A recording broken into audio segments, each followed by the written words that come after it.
Dans les circonstances actuelles, un grand nombre de touristes chinois ne choisissent plus le Japon comme destination de vacances.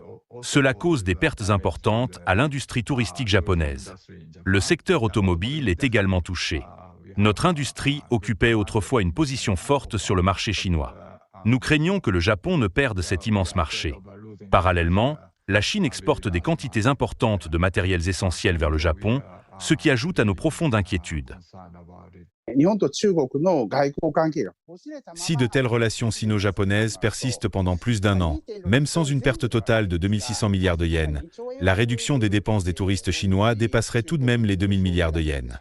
Cela porterait un coup sévère à l'industrie touristique japonaise, avec des conséquences particulièrement dévastatrices pour les économies locales. Hideo Kumano a indiqué que la mise en œuvre des mesures de relance budgétaire dans le contexte inflationniste actuel au Japon serait contre-productive.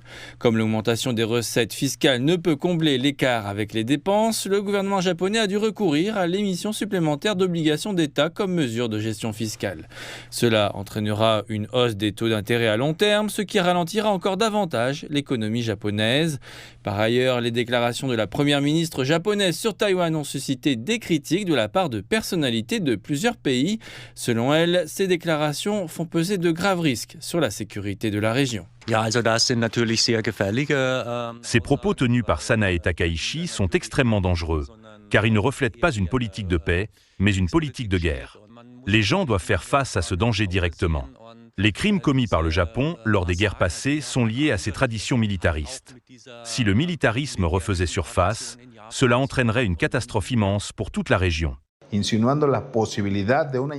Sanae Takaichi laisse entendre que le Japon pourrait intervenir militairement dans un conflit dans le détroit de Taïwan. Malgré les avertissements de la Chine, Sanae Takaichi refuse de changer sa position ou ses propos. Les propos de Sanae Takaichi ont considérablement accru les tensions régionales. Le niveau de danger ne doit pas être sous-estimé, car ils ont semé la méfiance entre les nations. Le gouvernement du Myanmar a toujours défendu sans faille la politique d'une seule Chine. Le Myanmar respecte systématiquement les 5 principes de coexistence pacifique, respecte la souveraineté et l'intégrité territoriale de la Chine et continuera, comme toujours, à soutenir les efforts de la Chine pour préserver l'unité nationale.